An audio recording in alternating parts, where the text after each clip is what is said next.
आज हम बनाएंगे बहुत ही ज़बरदस्त सा restaurant style lemon pepper mutton. बहुत ही मज़ेदार और बहुत ही फ्लेवरफुल रेसिपी है। अस्सलाम वालेकुम, मैं हूँ Sadia Uzair. Welcome back to Sadia Uzair's kitchen. Recipe पसंद आए तो वीडियो को लाइक शेयर और चैनल को सब्सक्राइब भी ज़रूर कर लीजिएगा। बिस्मिल्लाहिर्रहमानिर्रहीम। तो लेमन पेपर मटन के लिए यहाँ पर मैंने 500 ग्राम यानी कि आधा किलो बकरे का गोश्त लिया है। लेकिन अगर आप ज़्यादा क्वांटिटी में बनाना चाहते हैं, जैसे कि 1 किलो गोश्त से बनाना चाहते हैं, तो फिर आप रेसिपी के सारे इंग्रेडिएंट्स को डबल कर लें। तो फर्स्ट स्टेप में अब हम गोश्त को मैरिनेट करेंगे और ये स्टेप आप एक दिन पहले भी फ्रिज में कर कर रख सकते हैं। तो इसमें शामिल करेंगे 3 से 4 खाने के चम्मच गाढ़ा थिक दही, आधा चाय का चम्मच काली मिर्च का पाउडर, 2 से 3 खाने के चम्मच लेमन जूस, 1 चाय का चम्मच या हस्ब जायका नमक, आधा चाय का चम्मच गरम मसाला पाउडर, 1 खाने का चम्मच इसमें भर के शामिल करेंगे अदरक लहसुन का पेस्ट और सारी चीज़ों को अच्छे से मिक्स कर लेंगे।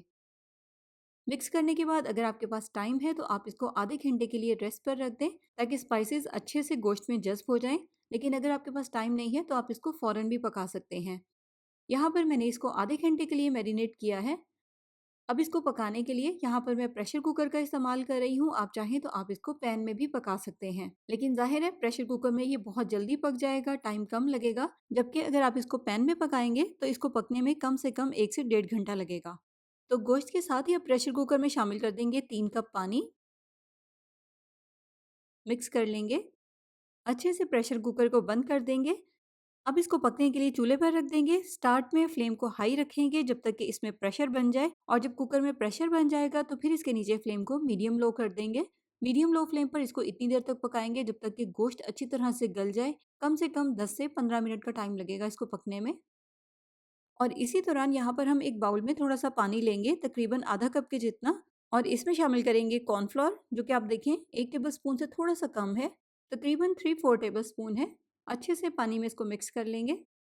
देखिए अच्छे से मिक्स हो गया है, इसको एक साइड पे रख देंगे। और दूसरी तरफ यहाँ पर गोश्त भी अच्छे से पक गया है। गोश्त पकने के बाद यखनी और गोश्त दोनों को मैंने सेपरेट कर लिया है। अब चलते हैं हम इसकी फाइनल कुकिंग की तरफ। पैन में डालेंगे 1/4 कप के जितना ऑयल और साथ ही इसमें कुछ साबित मिसाले भी शामिल कर देंगे। 1 चाय का चम्मच साबित ज़ीरा, आधा चाय का चम्मच साबित काली मिर्च, 4 से 5 साबित लाल मिर्चें, 8 से 10 लौंग, 5 से 6 हरी इलायची, एक दालचीनी का टुकड़ा, एक काली बड़ी इलायची और 2 तेज पत्ते। बस एक आधे मिनट के लिए ही इन मिसालों को ऑयल में फ्राई करना है। थोड़ी सी देर के बाद इसमें गोश्त शामिल कर देंगे और थोड़ा सा ऑयल में इसको भी फ्राई कर लेंगे। तो देखिए सिर्फ एक आधे मिनट के लिए ही मैंने इसको फ्राई किया है। थोड़ा सा कलर भी इसका चेंज हो गया है, इससे ज़्यादा हम इसको फ्राई नहीं करना। अब इसमें शामिल कर देंगे 2 खाने के चम्मच दही, मिक्स कर लेंगे। इसके बाद इसमें शामिल कर देंगे थोड़ी सी बारीक कटी हुई हरी मिर्चें, और जो यखनी हमने अलग की थी वो भी इसमें ऐड करके मिक्स कर लेंगे। और इसी पॉइंट पर हमें इसमें आधा चाय का चम्मच बिल्कुल फ्रेश कुटी हुई काली मिर्चें शामिल करनी है, और साथ ही इसमें हम कॉर्नफ्लोर और पानी वाला मिक्सर भी ऐड कर देंगे। अब जैसे जैसे आप इसको हल्की आंच पर मिक्स करते जाएंगे, पकाते जाएंगे, वैसे वैसे ग्रेवी हल्की सी थिक और स्मूथ सी होती जाएगी। यहाँ पर आपने ये ध्यान रखना है कि ग्रेवी को ड्राई नहीं होने देना। बस इस पॉइंट पर हम इसमें शामिल करेंगे थोड़ा सा बारीक कटा हुआ हरा धनिया, और साथ ही इसमें 1-2 स्लाइस लेमन के भी शामिल कर देंगे। एक बार इसको मिक्स कर लेंगे। अब इसके नीचे फ्लेम को हम इसी तरह से बिल्कुल हल्का रहने देंगे, कवर कर लेंगे और हल्की आंच पर सिर्फ 1 से 2 मिनट के लिए इसको दम में पकने देंगे, ताकि जितने भी इसमें हमने इंग्रेडिएंट्स ऐड किए हैं उनके फ्लेवर्स कंबाइन हो जाएं। तो बस यहाँ पर मैंने इसको सिर्फ 1-2 मिनट के लिए ही पकाया है। अब जो हमने तेज पत्ते इसमें शामिल किए थे ये निकाल देंगे। अगर आप इसमें से बाकी साबित मिसाले भी निकालना चाहें तो वो निकाल सकते हैं। देखें कितना ज़बरदस्त टेक्सचर, कितनी स्मूथ सी ग्रेवी है इसकी। ट्राई करेंगे तो आई एम श्योर रेसिपी आपको बहुत पसंद आने वाली है। बस ग्रेवी को आपने इससे ज़्यादा ड्राई नहीं करना।